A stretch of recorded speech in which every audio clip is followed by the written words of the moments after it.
नमस्कार, मैं हूं अनन्या मिश्रा और आप देख रहे हैं educationbeats.com। भारत और पाकिस्तान के संबंध हमेशा से ही ऐतिहासिक और राजनीतिक मुद्दों की वजह से तनाव में रहे हैं। इन देशों के इस रिश्ते का मूल कारण भारत के विभाजन को देखा जाता है। कश्मीर इन दोनों देशों को उलझाए हुए है।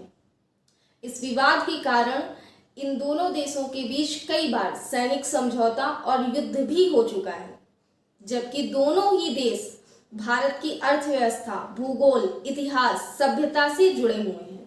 आपको बता दें कि 18 सितंबर 2016 में जम्मू कश्मीर के उरी सेक्टर में एलओसी के पास स्थित भारतीय सेना के स्थानीय मुख्यालय पर एक बड़ा आतंकी हमला हुआ।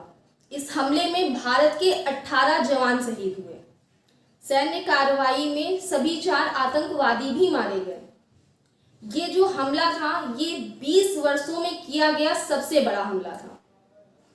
हमेशा की तरह ही इस हमले का भी सीधा सीधा संबंध पाकिस्तान से पाया गया, जिसके बाद पूरे भारत भर में पाकिस्तान के प्रति कड़ा रोष भी प्रकट किया गया।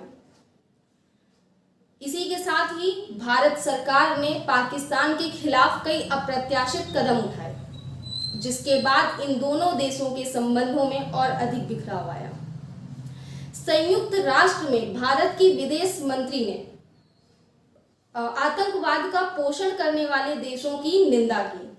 साथ ही उन्होंने स्पष्ट शब्दों में यह भी कहा कि जो देश जो पाकिस्तान कश्मीर छीनने का सपना देख रहे हैं, वो सपना कभी पूरा नहीं होगा।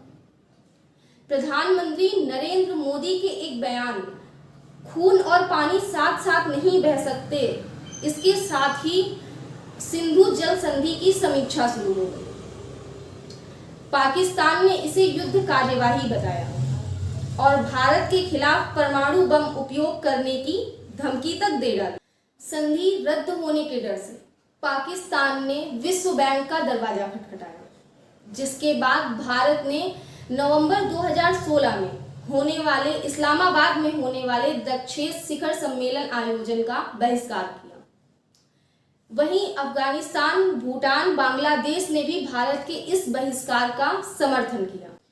जाहिर है कि तमाम उतार चढ़ावों के बावजूद 2014 में एनडीए शासन शुरू होने के बाद दोनों देशों के रिश्तों में बहुत टाइम तक उत्साह बना रहा।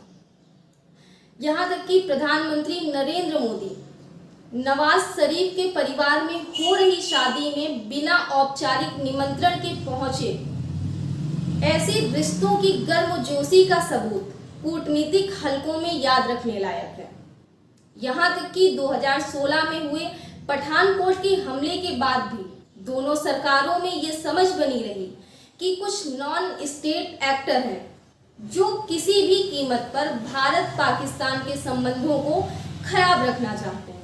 इतना ही नहीं, दोनों देश जो एक ही संस्कृति से जुड़े हैं, ऐसे देशों को जो दोनों परमाणु शक्ति से संपन्न हैं, ऐसे दो पड़ोसी देशों के पास बातचीत से मसले सुलझाने और शांति सहयोग के रिश्ते को कायम करने के अलावा दूसरा कोई विकल्प नहीं है।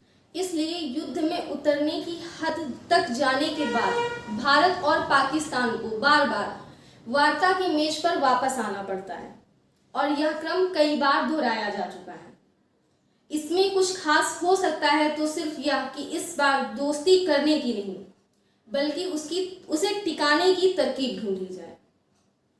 अफगानिस्तान पर तालिबान का कब्जा होने के बाद पहली बार संयुक्त राष्ट्र सुरक्षा परिषद की बैठक की गई, जिसमें भारत की अध्यक्षता के साथ ही इसमें पाकिस्तान को एंट्री नहीं दी गई।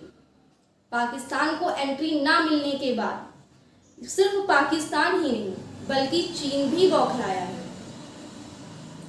और पाकिस्तान के राजदूत मुनीर अकरम ने यहाँ तक की कहा है कि पाकिस्तान को संयुक्त राष्ट्र सुरक्षा परिषद में बोलने का मौका नहीं दिया गया तो सिर्फ ये दर्शाता है कि भारत पाकिस्तान से कितनी नफरत करता है। तो इसी के साथ मैं अनन्या मिश्रा फिर आपसे मिलूंगी किसी नए मुद्दे के साथ। तब तक के लिए जुड़े रहिए एजुकेशन बीट्स के साथ। नमस्कार।